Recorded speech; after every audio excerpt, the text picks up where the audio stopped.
Hai,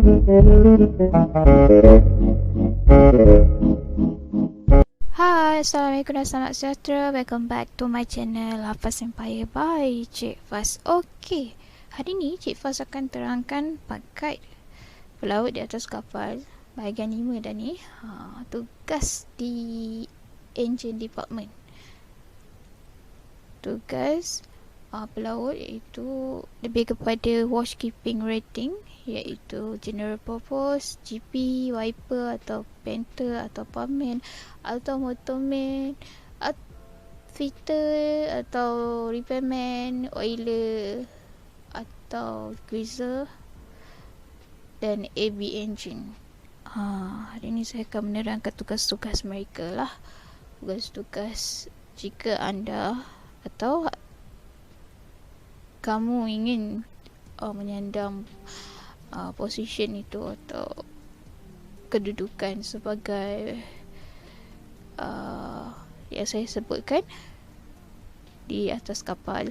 Jadi hari ini saya akan terangkan tentang tugas-tugas tersebut. Okey, sebelum tu, bagi yang belum tengok video yang lepas-lepas, Cik Faz ada terangkan mengenai pangkat pelaut bahagian 4 tentang cadet, deck cadet, engine cadet. Ada terang juga tentang kepentingan sea time, tentang pangkat di atas kapal bahagian 3, tentang catering department lebih kepada steward, messman dan chief cook, chief steward. Pangkat di atas kapal bahagian 2 tentang OS dan AB. Saya terangkan secara general pangkat di atas kapal bahagian 1 lah. Itu yang first saya ketengahkan tentang pangkat, dan tentang dokumen pelaut dan sijil pelaut lah. Saya ada terangkan prosedur macam mana dapat dokumen pelaut, sijil pelaut kat mana dan macam mana nak kerja kapal. Dia lebih terangkan tentang syarat-syarat untuk kerja di atas kapal. Dan first video yang saya buat adalah tip mengisi borang kerja pelaut. Ni saya first kenapa saya buat video untuk sharing kepada student saya sebenarnya, tapi ala-ala saya macam baik saya sharing kepada semua untuk perkongsian semua yang memerlukan. Okey, berbalik kepada tugas di engine department. Kalau tengok saya ada tulis pumpman atau motorman. Okey, kenapa saya buat macam tu? Sebab penggunaan istilah lah. Selalunya ada istilah yang berbeza. Ada yang istilah sama tapi kerja atau tugasnya berbeza, bergantung kepada syarikat perkapalan ataupun arahan yang diberikan di atas kapal lah.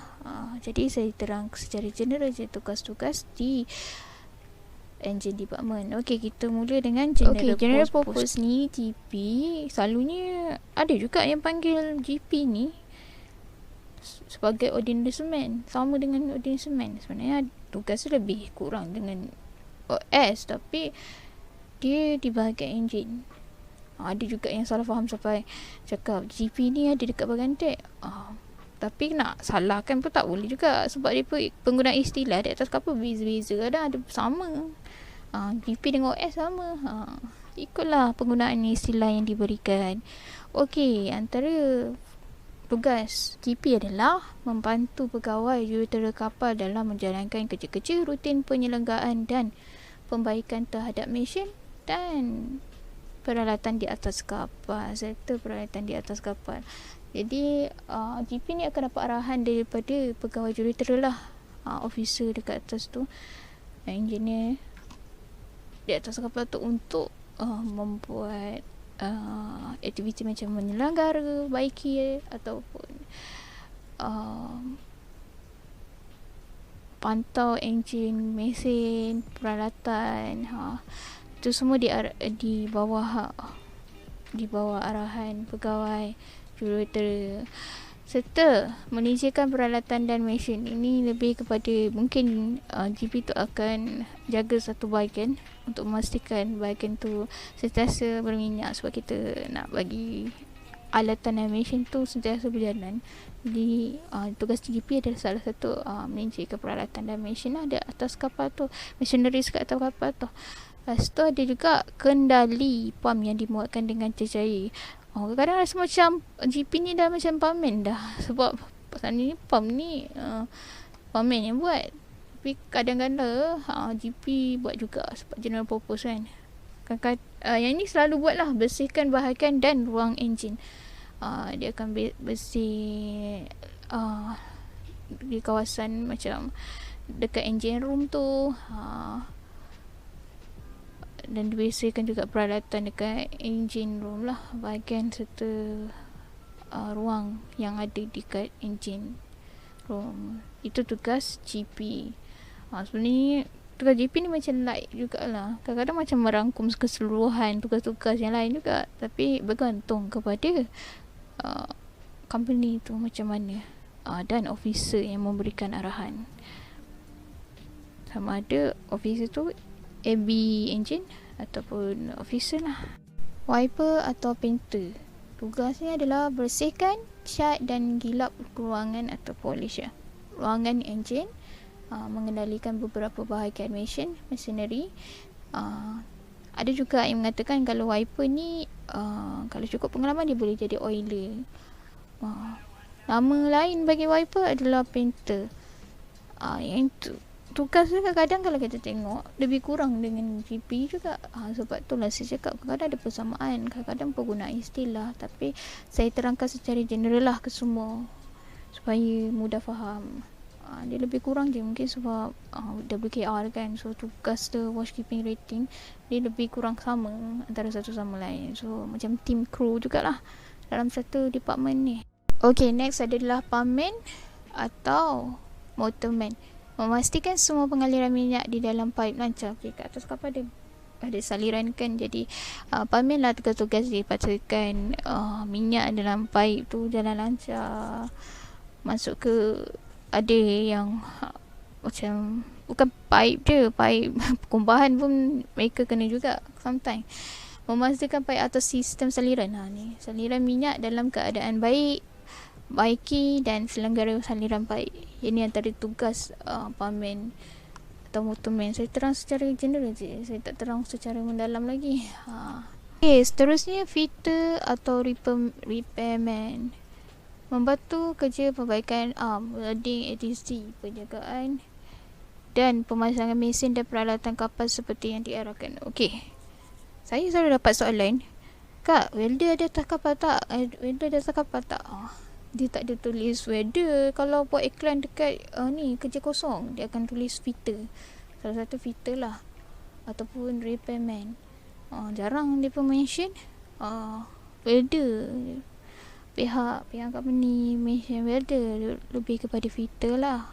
Jadi kalau kamu ada kemahiran dalam welder, kamu ambil CJ STCW tu, memang nak masuk bahagian enjin kapal, enjin department sekalipun memang kena ada STCW. Dia tak ada beza-beza. Dia saya ada CJ tentang enjin, apa tu tentang kimpalan ke apa-apa, kena ada STCW apa, tengok video yang lepas-lepas tentang CJ. So jadi kalau yang nak jadi welder ataupun ada CJ yang berkaitan tu, bolehlah minta bahagian fitter. Dia membantu kerja untuk sama ada pemasangan ke atau peralatan, ikutlah. Sebab di atas arahan yang ni lah, sebab ikut pun perlu juga fitter dekat welder atas kapal. Tapi kita tak panggil welder lah, kita panggil fitter. Ini apa yang saya tahulah, memang takkan panggil welder, tapi akan panggil fitter. Okay, oiler ada juga yang panggil oiler ni sebagai greaser. Ada juga kapal yang menggunakan istilah ni secara berbeza. Contoh, oiler ni tinggi sikit jawatan dia, greaser bawah sikit. Ada juga greaser ni macam baru lagi, oiler ni macam yang ada pengalaman lagi.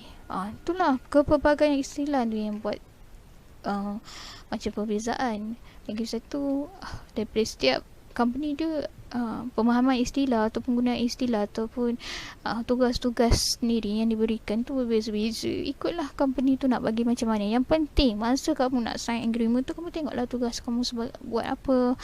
Kamu tanyalah semasa kamu di hire, kamu tanya apa tugas-tugas kamu. Yang paling penting si time. Kenapa penting si time? Tengok video yang lepas. Kenapa saya suka tekankan tentang sea time? Tengok video yang saya lepas-lepas ada. Okey, tugas oiler adalah menyelenggara atau greaser ni adalah menyelenggara, membersihkan dan kadang-kadang mengoperasikan bahagian mesin kapal. Operasikan bahagian mesin kapal termasuk blower, kompresor, motor gear, ejector dan peralatan lah.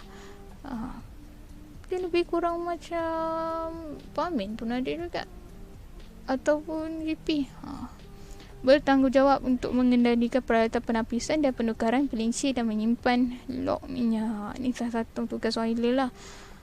Secara general saya terangkan lebih kepada menyelenggara bahagian mesin. Dalam mesin tu itu kerja-kerja oiler atau greaser lah. Tukar-tukar penapisan minyak tu,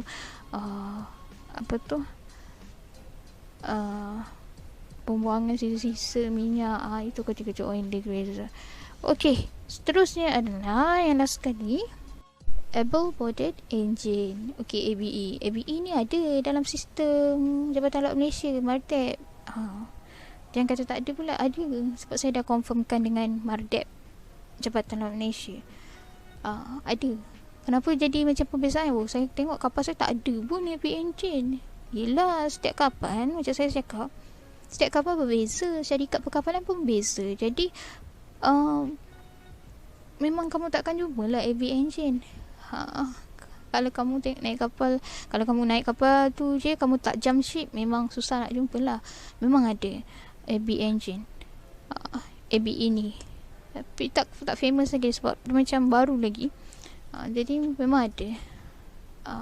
Tak apa, kalau ada sebarang keraguan tentang macam ada ke tak kan, boleh di-emailkan dekat, macam minggu lepas saya ada mention, kalau ada sebarang macam pertanyaan, nak penambahan ke, macam kurang informasi, nak tahu tentang sesuatu, email je dekat bahagian khidmat pelanggan Jabatan Laut. Mereka insyaAllah akan jawab. Jangan risau setiap persoalan. Kita ada medan, kita ada autoriti. Jadi tanyalah kepada pihak yang autoriti. Jadi, apakah tugas ABE? Tugas ABE ini sebenarnya merangkumi sistem dalam peralatan elektrik, elektronik dan kawalan di atas kapal pada tahap sokongan support level. Support level tu macam mana? Support level tu dia lebih kepada tanggungjawab yang berkaitan dengan melaksanakan tugas dia. Itu tugas atau tanggungjawab yang diberikan di atas kapal laut di bawah arahan individu yang dimiliki peringkat operasi atau pengurusan di atas kapal. Jadi dia support level untuk engineer lah, chief engineer di atas kapal. AB engineer macam AB deck, dia untuk office officer macam untuk deck punya department. Yang ni ABE ni lebih kepada engine department punya supervisor lah, untuk tengok pekerja-pekerja, pantau penyelenggaraan, pembaikan, kawal operasi kapal. Dia paling penting dia jagalah orang-orang di atas kapal di tahap sokongan lah, di atas support level saja. Sebenarnya banyak lagi yang saya nak terangkan tentang WKO, sama ada deck ataupun engine, chief med, second engineering engineer ataupun third med, tentang captain, tentang chief engineer. Banyak lagi saya nak terangkan tentang bahagian dalam kapal. Saya nak terangkan tentang macam mana nak isi borang melalui borang yang berbentuk PDF. Banyak lagi saya nak terangkan apa beza pengangkutan air, takbut antara dia lah, AHT ke macam-macam jenis kapal. Banyak lagi saya nak terangkan apa prosedur kalau nak naik kapal offshore, apa yang saja diperlukan bila kita nak kerja di kapal offshore, banyak lagi lah. Saya nak terangkan secara dalam satu video pun makan masa, sebab dunia perkapalan ni banyak. Jadi jangan pelik lah kenapa kalau ada senior ataupun junior yang tak nak berkongsi. Bukan tak nak berkongsi, tapi banyak sangat cakap. Bila dia buka mulut, dia kena ditanya lagi. Jadi kalau selalunya saya terang secara general supaya bila nak tanya pada pihak authority, kita tak ada kosong tau, kita tahu apa benda kita nak tanya. Jadi stay tune dengan Cik Faz punya channel, jangan lupa subscribe lah. Okey, kalau ada sebarang komen, penambahan, perbaikan ataupun sokongan ataupun perkongsian pengalaman, boleh je komen di section komen tu. Secara berhemah kita berkongsi antara sesama insan tentang ilmu. Macam saya pun, niat saya untuk berkongsi ilmu ni, maaflah kalau ada tersilap ke, sebab dia memang disclaimer, saya bercakap based off experience of senior, pertanyaan kepada JLM, lebih kepada itu. Jadi kadang-kadang saya akan dapat rujukan daripada JLM sendirilah. Kalau ada sebarang argument, boleh ditinggalkan di comment section. Sebarang penambahan, saya lebih suka penambahan, perkongsian dan pengalaman pelaut daripada sini-sini. Itu yang kita perlukan untuk generasi pelawat akan datang. Sangat berterima kasih dengan mereka yang berkongsi dengan niat untuk membantu sesama insan, memudahkan urusan orang lain. Itu saja perkongsian daripada Cik Faz hari ini. Jangan lupa subscribe, like, share dan turn on bell notification untuk informasi yang akan datang. Itu saja. Thanks for watching.